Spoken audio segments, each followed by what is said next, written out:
In the last essay on sketch, I used a lot of examples to illustrate one point. Good sketches build on madness. They get weird until they get to a point where the weirdness plateaus and it reaches a sort of punchline. One of the sketches I used was from the 4th season of A Bit of Fly and Laurie. It's called the Plain Shop sketch, or the Mr. Dalliard sketch, and some of the feedback I've been getting on the series as a whole so far is that I let the sketches run too long without commenting on them. I think the Mr. Dalliard sketch is the biggest culprit of this, for the reason that I let it run too long because it was just too funny to cut short. I do, however, stand by the fact that all the videos I use don't need a full commentary because they're only being used to demonstrate what the title of the essay is. I'm using them as sources in a research project, and each source doesn't need to have its own breakdown. There's definitely more to say about the Mr. Dalliard sketch though, so let's talk about that. In Series 2, Episode 3 of A Bit of Fry and Laurie, there's a sketch called Opal Fruit that isn't technically a Mr. Dalliard sketch, but it kind of is. It follows the same formula. Man walks into a shop with a simple request. That request is then drawn out and made much more difficult by the seemingly insane shopkeep. Good morning. Sir, it is a good morning. Sir is handsomely right to say so. Yes, right.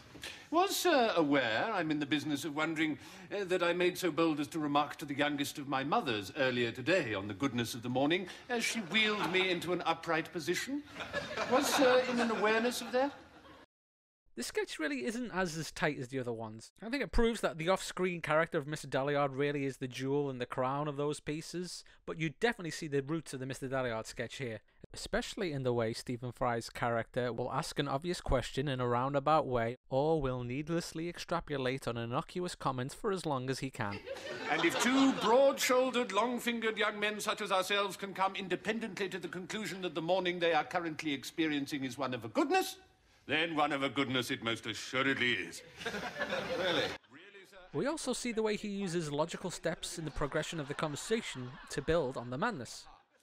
Sir didn't come into this shop to trade insults with me on the state of the morning, unless I am more vastly mistaken than a man who thinks that Hilaire Belloc is still alive. No, I've... Do sit down, sir. Thank you very much. No, sir has brought his fine, handsomely wrought young frame into this shop with the express purpose of going about the business... And he also shows us the third pillar of all Mr. Dalliard sketches. He uses logic as a weapon. Do you mind if we stand up, sir? I think perhaps your sitting down idea was a little ahead of its time. Yes, now the thing is, I'm getting engaged next week. Would you like an opal fruit? A nice strawberry opal fruit, or indeed any flavour? Oh, well, yes, that would be very nice, thank you. I won't be long.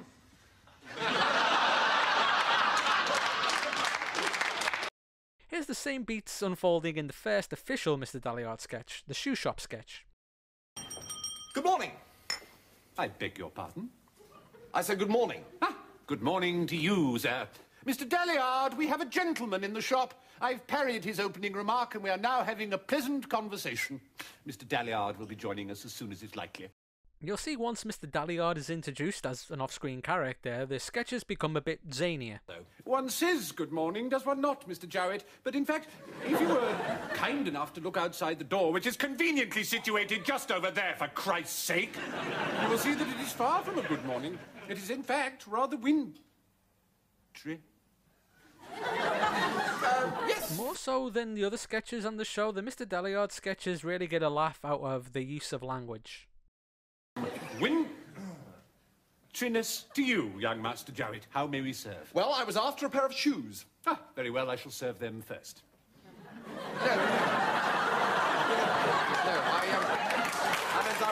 was looking for a pair of shoes. To buy? To buy.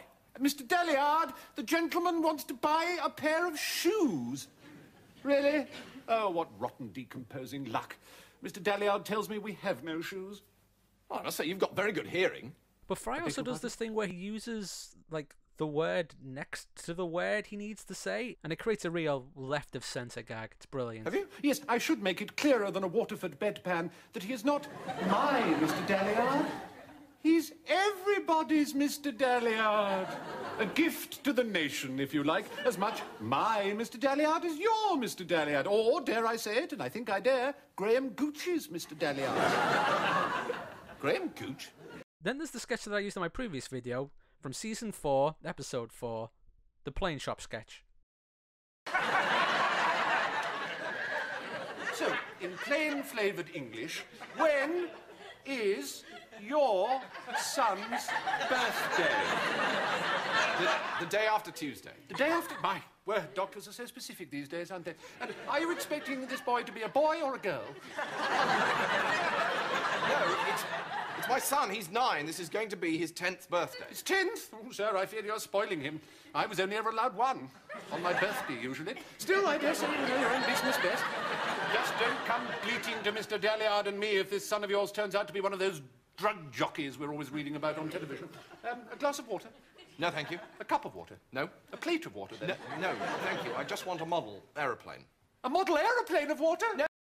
The comic back and forth in the second part of this sketch is championship level. I thought perhaps the Messerschmitt 109E in the window. The Messerschmitt 109E in the window. That's right. Fizzy or still? What? That doesn't count. I had my hand on my head.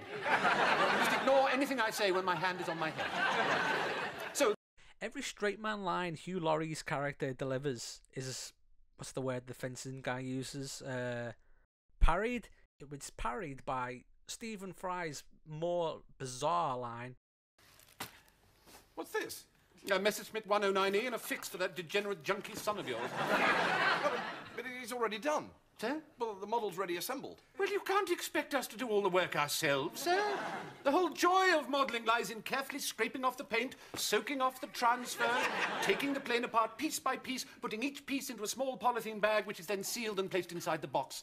An achievement, something to be proud of. Rare words indeed in these days of supersonic hedgehog brothers and ready-sliced golf shots. This sketch is the most structurally sound as it begins where it ends. So we have the callback when he quite literally calls backwards to Mr. Dalliard, which makes the line stand out more on your head and helps it fall into the sketch comedy built around catchphrases, which is its own kind of subgenre of is it really as good as everything else comedy, but that's a different topic altogether we might get around to in time. Right, well, all I can say is this has not been a very good morning. Good morning, Mr. Dalliard! Mr. Dalliard, you've been activated after all these years. Strange man.